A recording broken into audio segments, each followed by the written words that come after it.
I mean sir, आप opinion form होने को ऐसे कह रहे हैं जैसे it's a bad thing. It's a bad thing because supreme court के जजेस नहीं बोलते। सुप्रीम कोर्ट के जजेस सिर्फ अपने जजमेंट से बोलते हैं, और जजमेंट्स अगर आप देखें, ये जितने नोट देखें चीफ जस्टिस के जो है, हम जुडिशियल हेयरिंग के दौरान जो रिमार्क्स रहे हैं, चाहे आप किसी हवाले से भी ले लें, जो पिछले चीफ जस्टिस है उनके भी रिमार्क, आप पॉलिटिकल लीडर्स को आप सजा देनी, आप सजा दें, ठीक है, लेकिन उनके बारे में जब आप रिमार्क्स पास करते हैं तो जजेस का ये काम नहीं होता कि वो फर्द के बारे में रिमार्क्स वो करें, वो ओपिनियन बताएं, वो फैसला दे दें, उनको सजा दे दें, उन्हें डिस्क्वालीफाई कर दें, जो भी देना है। तो हमारे यहाँ जो चीज़ ज़्यादा ख़राब होती जा रही है, वो मुझे यही लग रहा है कि मीडिया की ग्लैमराइजेशन जुडिशरी पे असरअंदाज हो रही है। क्या आप ये तो नहीं कहना चाह रहे कि अगर जुडिशरी बहुत ज़्यादा सियासी नौयत के मामलात को एड्रेस कर रही है तो उसका असर जुडिशरी के ऊपर भी पड़ रहा है ना, इसलिए कि पोलराइज हो रही है ना। अज़हर अब्बास साहब ने ये नुक्ता उठाया है कि मौजूदा जो सारा का सारा मामला बना हुआ है, ख़ासकर अदलिया के अंदर, उसमें जजेस से मुतल्लिक जो तासुर आ रहा है या उनसे मुतल्लिक, उनके ओपिनियन से मुतल्लिक जो तासुर पैदा होता चला जा रहा है, बड़ा ख़तरनाक है आने वाले जजेस के लिए भी, कि उनके ओपिनियन से मुतल्लिक एक राय कायम हो रही है। बेनज़ीर, आप कुछ ऐड करना चाह रही थी इसके ऊपर? अलीना, मैं तो सिर्फ ये कह रही थी कि देखें, एज लॉन्ग एज जजमेंट जो है आइन के मुताबिक हो, तो ओपिनियंस में तो कोई बुराई नहीं है। ओपिनियंस तो हमारी सबके बारे में होती हैं, पूरे बहुत से, अमेरिका में भी एक ओपिनियंस होती हैं सुप्रीम कोर्ट के जजेस के बारे में, कौन से रिपब्लिकन हैं, कौन से डेमोक्रेटिक हैं। लेकिन यहाँ पे जो इल्जाम लग रहा है अंदर से जुडिशरी की तरफ से, वो ये लग रहा है कि जो फैसले आ रहे हैं वो आइन के मुताबिक नहीं है, या जिस तरह बेंचेस बनाई जा रही हैं वो आइन के मुताबिक नहीं है। तो ये बहुत संगीन इल्जाम है जिसको एड्रेस सिर्फ चीफ जस्टिस ही कर सकते हैं। उनके बहुत से जजेस ने ये नुक्ता भी उठाया है कि जो ऑडियो लीक्स आई थी उसके बाद भी कोई जवाब नहीं आया सुप्रीम कोर्ट की तरफ से। तो ये खामोशी की वजह से बहुत से जजेस जो हैं वो मजबूर हो गए हैं, जिसकी वजह से उनको मीडिया के पास जाना पड़ा है। जवाब देंगे मैं सर? जजेस मीडिया के पास तो जाते ही नहीं है। पहली चीज़ ये है, जजेस यानी क्लासिकली तो यही होता है कि जजेस अपने जजमेंट से बोलते हैं, लेकिन चलें आज एक सोशल मीडिया और मीडिया का वो ज़माना है, लेकिन जजेस अपने आप को कन्फाइंड करते हैं इसलिए कि फिर इसीलिए वो जजेस कहलाते हैं। दे हैव टू जज।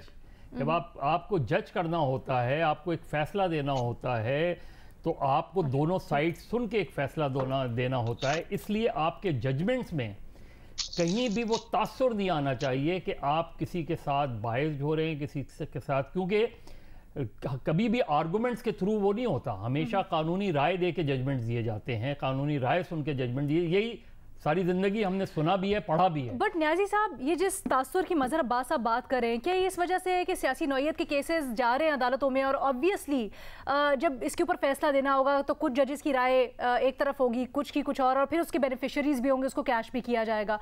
क्या इस वजह से है, क्या मामला इससे ख़राब हो रहे हैं, या फिर मज़हर साहब जिस तरफ इशारा कर रहे हैं वो ज़्यादा ख़राबी है कि शायद उनकी अपनी इंक्लिनेशन है? अलीना, मैं तो हैरान हूं कि इतना बड़ा हमारे दानिशवरों का पैनल जो है वो बिल्कुल ड्रिफ्ट कर गया है। पहले तो मुझे बताएं कि जजेस ने ओवरऑल, चाहे जो भी शामिल है, किसने मीडिया को ट्रिगर किया। मतलब कि एक मिसाल जरूर थी जो पुराने जमाने में मीडिया को किया गया, और इसके अलावा भी सारे हाई कोर्ट और सुप्रीम कोर्ट में ये बाज़ बार बार सुनाई देती रही है मुख्तलिफ फैसलों के अंदर, कि जिसमें जज ने कहा कि मीडिया में आपने हमारे खिलाफ ये कैंपेन चलाएंगे। मीडिया में बाकी फैसले जो पोस्ट करने होते हैं, कि मतलब काजी फैजी साहब ने फैसला पोस्ट किया, हम मीडिया न्यूज हंग्री हैं, बल्कि 22 करोड़ अवाम इस वक्त जिसको कहने के क्रेजी हो रहे खबर सुनने के लिए कि सुप्रीम कोर्ट में क्या होने जा रहा है। मतलब आप ये देखिए, इतनी अर्ज हो न्यूज की, तो चुनाचे जैसी आते हैं, कल आपने देखा नहीं कि अतः में नल्ला का फैसला, तो पाकिस्तान के 30-40 चैनल जो है वो सिवाय एक ब्रेकिंग न्यूज को दे ही नहीं रहे थे, क्योंकि लोगों की नीड थी, लोगों को कैटर कर रहे थे। बताओ, और लोगों को इस खबर के साथ उनका पूरा मुस्तकबिल वाबस्ता है। बाकी काजी साहब ने फैसला दिया है, कोई नोट नहीं भेजा, और फैसला पोस्ट किया सुप्रीम कोर्ट की साइट पे, और उन्होंने बिल्कुल ठीक कर दिया। मीडिया ने चक्रिया कल यही आता है, नन्ना ने किया, यही सारे लोग करते हैं कि जैसे फैसला आता हमारे पास भी आ जाता, आपके पास भी आ जाता, तो मीडिया पे साइड आता है। अभी तक मैं नहीं समझता हूँ कि जजों ने इस तरह मीडिया को प्ले करना शुरू किया, जो हमारी डिस्कशन देखिए अभी ये वाले नहीं, इससे पहले वाले जो सिंध हाई कोर्ट के चीफ जस्टिस थे, उन्होंने कंप्लीटली बार लगा दी थी मीडिया के ऊपर। उन्होंने कहा था मेरे कोर्ट के अंदर जो है ना, मैं आपको ये बताऊं सर, ये तो बाहर से मुराद वो नहीं है। मसला ये कि जैसे रिमार्क्स, ऑब्जर्वेशन, उन्होंने कहा जो भी फैसला होगा प्रोसीडिंग होगी जैसे पहले होता था। देखिए न्याजी साहब, इसका नुकसान ये होता है, जिस तरह मैंने कहा ना कि मैंने वो प्रोसीडिंग अटेंड किए जिसमें वो वकील जो दूसरी पार्टी का वकील था वो कह रहा था अभी तो मैंने आर्गूमेंट शुरू नहीं किया, मेरे हवाले से चीजें चलनी शुरू हो गई, मेरे क्लाइंट के हवाले से। तो ये असरअंदाज होने वाली बात है, ये बहुत ट्रिकी मामला है। देखिए हमारी सुप्रीम कोर्ट 2007 के बाद से ग्लैमराइज हो गई है। मीडिया आप उठा लेंगे कि कितने केसेस आप साल का उठा लें, साल में मीडिया में सुप्रीम कोर्ट कितना कवर हुआ है। वो किसी और हालात में हम इसको, लेकिन मेन इशू ये नहीं है कि मीडिया ने किया, तो ये क्राइसिस इतना गंभीर है, इतना गुंजलक है, इतना अमीर है। 2007 से बहुत ज्यादा हो गया ना। अच्छा, मेरी गुजारिश सुनिएगा, जो जजेस की नहीं मतलब ये आज तक ऐसा नहीं हुआ कि जजेस को बदयानगी के दावे लगे हो। 2000 से जो 1997 का क्राइसिस था सर अरसला उसके इफ्तिखार चौधरी साहब के बेटे के हवाले से भी ये तो आई थी ना ये बात। नहीं आज आती रहे, बेशुमार आती रहेंगी, वो अलग बात है। एक मिनट न्याजी साहब, उसमें जजेस नहीं लड़े।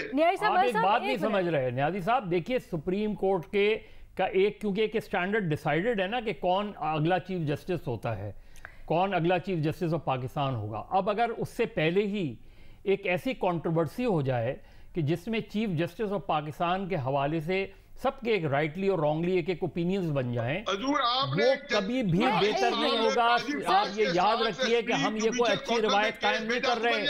चीफ जस्टिस से इस्तीफे मांगना और चीफ जस्टिस का रिमार्क्स पास करना पॉलिटिशियंस के बारे में, ये हम अच्छी रवायत नहीं कायम कर रहे, हम डैमेज कर रहे हैं पाकिस्तान के सिस्टम को, डेमोक्रेटिक सिस्टम को डैमेज कर रहे हैं।